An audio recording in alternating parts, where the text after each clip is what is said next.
Disloyal. Traitor. Can we swear? Wanker. Racist. Scum. Mug.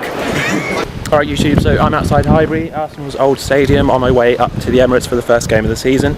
So I've just put in some answers to a question. At the end of the video I'm going to tell you what the question is, but have a guess in the comments down below what you think the question was.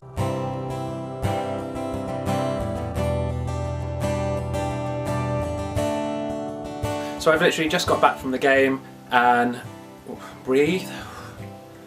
It's going to be a rationally thought out video and I'm not going to let emotions get the better of me. We were really right from the start. I thought, okay, maybe we're just sleepy, maybe it's a hot day, it's the first game of the season, we are just a bit lethargic. But then as the game went on, yes, we created a couple of chances, fair enough, but so did Sunderland. The second half we lacked so many ideas, it was untrue. The amount of times that I counted the ball going up to the winger, back to the fullback, switch it out, back to the fullback, up to the winger, back to the full. It was just absolutely awful and turgid to watch.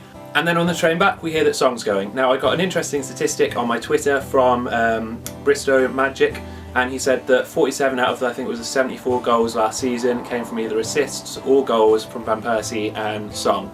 Now this season, so far in the transfer window, we've made a profit, a net profit. Now we need to replace Song and Van Persie. Giroud has got the lowest form of compliment I could have heard at the match. When he missed his chance, someone actually said, quote, "Shamak would have got that one." We can't rely on Podolski and Giroud to straight away win us matches. We can't risk that. We need to get someone in with proven ability, perhaps in the Premiership, up front, and a defensive midfielder. Now with Sunderland we were never actually going to have to use this defensive midfielder because they showed such a lack of ambition and their time wasting was horrendous and embarrassing. But fair play to Martin O'Neill, who when I think it was Seb Larsson was toddling off on his own little time warp, he actually said, come on, get it moving. So fair play to Martin O'Neill, but for the Sunderland players, awful. In terms of match referee, 7 out of 10, because why he didn't book the goalkeeper for time wasting, I don't know, because it was embarrassing by the end and it was so frustrating. But fair play to Sunderland, they came to get a draw, they got a draw. Well, Wenger can't say, oh, they defended well, but they defended for the whole game.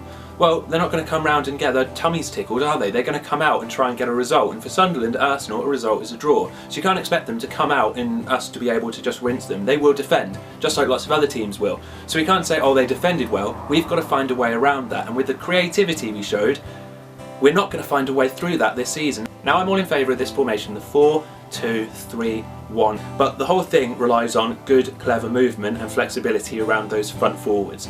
Today, we didn't have it. Podolski was coming short to receive the ball, which is good, which should create space in behind him. Was anyone utilising that space? No, which means the defender could push up with him and it just squeezed the play.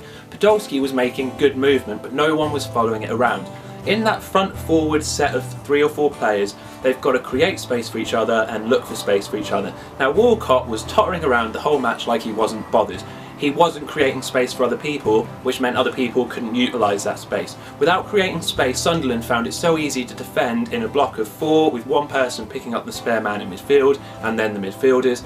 It was difficult to break them down, yes, but it wouldn't have been impossible with a bit of clever movement, which Podolski was starting, but Gervinho and Walcott were not helping with.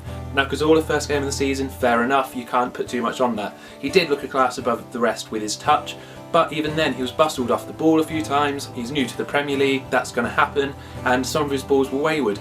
You can't expect him to come straight in and perform. But that then begs the question, why, for another season running, are we starting the season negatively? The whole club has got a negative stance around it because Van Persie's only just gone and Song has apparently only just gone.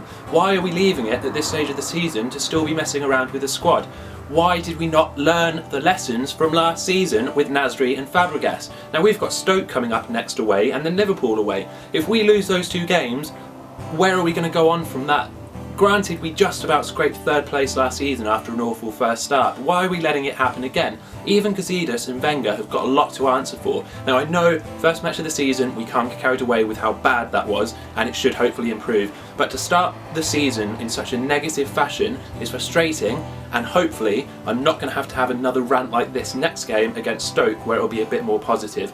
Overall, a really frustrating day, and all round, Right, thanks for watching. At the start of the video I put the answers to a question. That question was in fact this. How would you describe Van Persie now? So if you got that, make sure you like it down below, and make sure if you enjoyed the video that you like down below. Subscribe for my other videos because I'll be making lots through the season. Thank you very much. Boom.